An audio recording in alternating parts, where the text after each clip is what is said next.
और पंजाबी में हमारे बैठे हुए बंगाली पंजाबी हैं, हम कहते हैं खोता का मतलब होता है गधा। तो वही कि जो सोता है सो खोता है, जो सोती है सो खोती है, मतलब वो गधा और गधी प्रारंभ माना ये वास्तविकता है। ब्रह्म मुहूर्त में हमें नहीं सोना चाहिए, रात्रि के चौथे पहर में जग जाना चाहिए, मतलब 3 बजे के बाद और 7 बजे से पहले ये ब्रह्म मुहूर्त वेला बताया गया है। जितने आप पहले उठेंगे उतने ही उस प्रभु के आनंद का आप लाभार्थी हो सकते हैं, लाभ ले सकते हैं। जितना आप लेट करते जाएंगे उतना ही आनंद कम होता चला जाता है।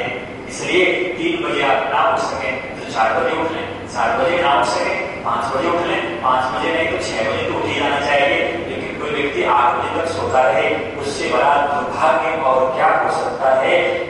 आगे की चर्चा है कि भरत इस बात को यहाँ राम के मिलते समय उन्होंने कहा कि हे भाई, मुझे वह पाप लगे, मुझे वह पाप लगे यदि मेरे विचार से, मेरे मन से यदि कई माँ ने तुम्हें वनवास भेजा हो।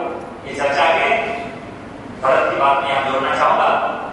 भरत जब मिलने गए जंगल में राम से, तो राम की संशय का निवारण करते हुए, शंका का निवारण करते हुए वो कहते हैं कि हे भाई, यदि आपके मन में ये बात आ रही होगी कि भरत ने ऐसा करवाया है, तो मुझे वो पाप लगे जो सुबह सूर्योदय तक सोने वाले को पाप लगता है, वो पाप मुझे लगे। हे भ्राता, मेरे मन में तनिक भी इस बात का देश मात्र भी भावना नहीं थी, आप जंगल जाए और मैं रास्ता हो।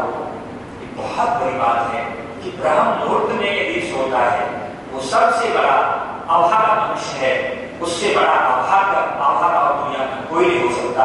इसलिए हम सबको ब्रह्म मुहूर्त में भी उठना चाहिए। और भगवान राम ब्रह्म मुहूर्त उठ करके और सीता से कहते हैं कि सीता, ये जनक नंदनी, हे लक्ष्मण, अब हम लोगों को यहाँ से आगे चलना चाहिए।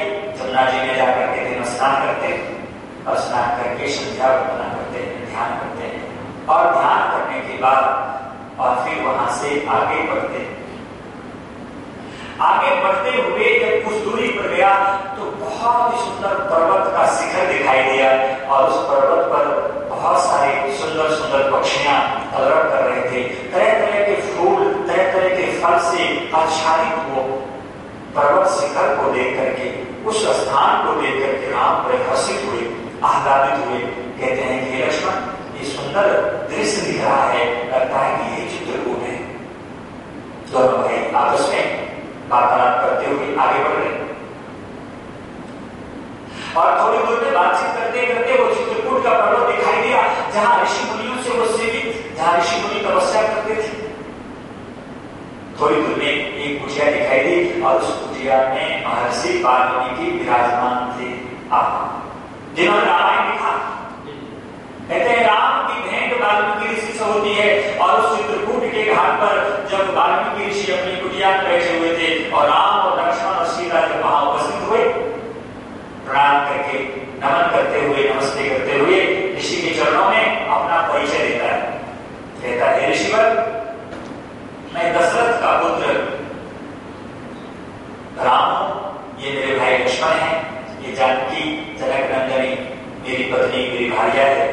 और अपने कारण को बताते हैं कि मैं वन क्यों आया, कारण क्या है, सारी बातों को बताते ही महर्षि वाल्मीकि ने उनका आदर किया, उनका सत्कार किया और उन्हें अपने आश्रम में रहने के लिए निमंत्रण देते हैं, आश्वासन देते हैं, आप इस आश्रम में रहो।